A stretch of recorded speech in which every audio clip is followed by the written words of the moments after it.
T20 world cup 2024 ವಿಶ್ವಕಪ್ನಲ್ಲಿ ಈ ಇಬ್ಬರಲ್ಲಿ ಒಬ್ಬರಿಗೆ ಮಾತ್ರ ಚಾನ್ಸ್. ರೋಹಿತ್ ಟೆನ್ಷನ್ ಹೆಚ್ಚಿಸಿದ ಪ್ಲೇಯರ್ಸ್. 2024ರ ಟಿ20 ವಿಶ್ವಕಪ್ ಕ್ಷಣಗಣನೆ ಆರಂಭವಾಗಿದೆ. ಪ್ರಪಂಚದಾದ್ಯಂತ ಕ್ರಿಕೆಟ್ ಪ್ರೇಮಿಗಳ ಸಂಪೂರ್ಣ ಗಮನವು ಇದೀಗ ಟಿ20 ವಿಶ್ವಕಪ್ನತ್ತ ನೆಟ್ಟಿದೆ.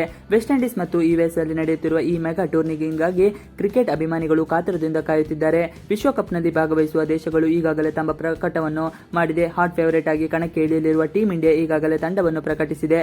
ಆಯ್ಕೆ ಸಮಿತಿಯ ಇಬ್ಬರು ಆಟಗಾರರಾದ ಸಂಜು ಸ್ಯಾಮ್ಸನ್ ಮತ್ತು ರಿಷಬ್ ಪಂತ್ ಅವರನ್ನು ವಿಕೆಟ್ ಕೀಪಿಂಗ್ ಆಗಿ ಆಯ್ಕೆ ಮಾಡಿದೆ. ಆದರೆ ಅಂತಿಮ ತಂಡದಲ್ಲಿ ವಿಕೆಟ್ ಕೀಪರ್ ಆಗಿ ಸಂಜು ಸ್ಯಾಮ್ಸನ್ ಪಂತ್ಗೆ ಉತ್ತಮ ಅವಕಾಶಗಳಿವೆ. ರಿಷಬ್ ಪಂತ್ ಮತ್ತು ಸಂಜು ಸ್ಯಾಮ್ಸನ್ ಪ್ರತಿಭಾವಂತ ಆಟಗಾರರು. ತಂಡಕ್ಕೆ ಏಕಾಂಗಿಯಾಗಿ ಜಯವನ್ನು ತಲುಪಿಸುವ ಸಾಮರ್ಥ್ಯವನ್ನು ಹೊಂದಿದ್ದಾರೆ. ಬ್ಯಾಟಿಂಗ್ ಮತ್ತು ಕೀಪಿಂಗ್ನಲ್ಲಿ ಉತ್ತಮವಾಗಿದ್ದಾರೆ.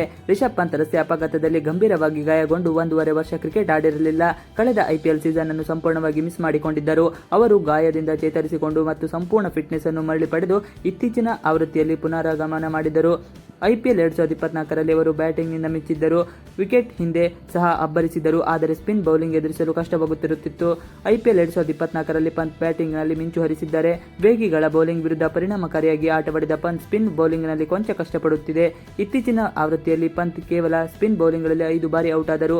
ಪಂತ್ ಈ ಬಾರಿ ಐಪಿಎಲ್ ಋತುವಿನಲ್ಲಿ 13 ಪಂದ್ಯಗಳಲ್ಲಿ 446 ರನ್ ಗಳಿಸಿದ್ದರು. ಹೀಗಾಗಿಯೇ ಪಂತ್ ಸ್ಪಿನ್ನರ್ಗಳಿಗಿಂತ ವೇಗಿಗಳ ಮೇಲೆ ಹೆಚ್ಚು ಅಬ್ಬರಿಸಲಿದ್ದಾರೆ. ಆದರೆ ಸ್ಪಿನ್ನರ್ಗಳ ವಿರುದ್ಧ ಪಂತ್ ಅಂತ ಸ್ಟ್ರೈಕ್ ರೇಟ್ ಅಂತಕ್ಕೆ ಕಾರಣವಾಗಿತ್ತು. ಇತ್ತೀಚಿನ ಆವೃತ್ತಿಯಲ್ಲಿ ಅವರು 115 ಸ್ಟ್ರೈಕ್ ರೇಟ್ನೊಂದಿಗೆ ಬ್ಯಾಟ್ ಮಾಡಿದರು. ಸ್ಪಿನ್ನರ್ಸ್ಗಳ ಬೌಲಿಂಗ್ನಲ್ಲಿ ಡಾಟ್ ಬಾಲ್ಗಳು 35% ಆಗಿವೆ. ಆದರೆ ರಾಜಸ್ಥಾನದ ರಾಯಲ್ಸ್ ನಾಯಕ ಸಂಜು ಸ್ಯಾಮ್ಸನ್ ಸ್ಪಿನ್ನರ್ ಮತ್ತು ವೇಗದ ಬೌಲರ್ಗಳ ವಿರುದ್ಧ ಪರಿಣಾಮಕಾರಿಯಾಗಿ ಆಡಿದ್ದಾರೆ. ಇತ್ತೀಚಿನ ಐಪಿಎಲ್ ಆವೃತ್ತಿಯಲ್ಲಿ ಅವರು ಸ್ಪಿನ್ ಬೌಲಿಂಗ್ನಲ್ಲಿ 2 ಬಾರಿ ಔಟ್ ಮಾತ್ರ ಆಗಿದ್ದರು. ಆದರೂ ಪ್ಲೇ ಆಫ್ ಪಂದ್ಯಗಳಲ್ಲಿ ಮಾತ್ರ ಎಡವಿದರು. ಅವರ ಸ್ಟ್ರೈಕ್ ರೇಟ್ 150ಕ್ಕೂ ಹೆಚ್ಚು ರನ್ ಗಳಿಸಿದರು. ಡಾಟ್ ಬಾಲ್ ಕೇವಲ 19% ಆಗಿದೆ. ಸಂಜು ಸ್ಯಾಮ್ಸನ್ ಬ್ಯಾಟಿಂಗ್ ಹಾಗೂ ಕೀಪಿಂಗ್ನಲ್ಲಿ ಉತ್ತಮ ಆಯ್ಕೆಯಾಗಿದ್ದಾರೆ. ರಾಜಸ್ಥಾನ್ ನಾಯಕನಾಗಿ ತಂಡವನ್ನು ಮುನ್ನಡೆಸಿದ್ದು ಅವರ ಅನುಭವಕ್ಕೆ ಹಿಡಿದ ಕೈಗನ್ನಡಿಯಾಗಿದೆ. ಐಪಿಎಲ್ನಲ್ಲಿ ಬ್ಯಾಟರ್, ಕೀಪರ್ ಮತ್ತು ನಾಯಕನಾಗಿ ಸಂಜು ಸ್ಯಾಮ್ಸನ್ ಯಶಸ್ವಿಯಾಗಿದ್ದಾರೆ. ಈ ಐಪಿಎಲ್ನಲ್ಲಿ ಋತುವಿನಲ್ಲಿ 15 ಪಂದ್ಯಗಳಲ್ಲಿ 531 ರನ್ ಗಳಿಸಿದ್ದರು.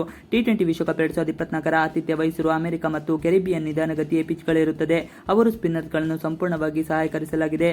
ಆದರೆ ಪಂತ್ಗೆ ಸ್ಪಿನ್ ಕಷ್ಟವಾಗಿದೆ, ಏಕೆಂದರೆ ಇತ್ತೀಚಿನ ಐಪಿಎಲ್ ಪಂತ್ ಸ್ಪಿನ್ ಬೌಲಿಂಗ್ ಪ್ರಭಾವಿತರಾಗಿರಲಿಲ್ಲ. ಆದರೆ ಸಂಜು ಸ್ಯಾಮ್ಸನ್ ಬೌಲಿಂಗ್ನಿಂದ ಹೆಚ್ಚು ಉತ್ತಮವಾಗಿ ಆಡುತ್ತಾರೆ. ಆದರೆ ವಿದೇಶಿ ನೆಲದಲ್ಲಿ ಪಂತ್ ಮೊದಲಿಗಿಂತಲೂ ಆಕ್ರಮಣ ಬ್ಯಾಟರ್ ಆಗಿರುವುದು ವಿಶ್ವಕಪ್ನ ಅಂತಿಮ ತಂಡದಲ್ಲಿ ಸ್ಥಾನ ಸಿಗುವ ಸಾಧ್ಯತೆ ಹೆಚ್ಚಿದೆ. ಇವಿಷ್ಟು ಇವತ್ತಿನ ವಿಡಿಯೋ. ಈ ವಿಡಿಯೋ ಇಷ್ಟ ಆದರೆ ಪ್ಲೀಸ್ ಲೈಕ್ ಚಾನಲ್ ಸಬ್ಸ್ಕ್ರೈಬ್ ಮಾಡಿ. ನೀವು ನಮ್ಮ ಯೂಟ್ಯೂಬ್ ಚಾನಲ್ಗೆ ಸಬ್ಸ್ಕ್ರೈಬ್ ಆಗಿಲ್ಲ ಅಂದರೆ ಬೇಗ ಸಬ್ಸ್ಕ್ರೈಬ್ ಮಾಡ್ಕೊಳ್ಳಿ. ನಾವು ಹಾಕುವಂತ ಎಲ್ಲ ವಿಡಿಯೋಗಳು ನೋಟಿಫಿಕೇಶನ್ ಮುಖಾಂತರ ದೊರೆಯುತ್ತದೆ. Thanks for watching video.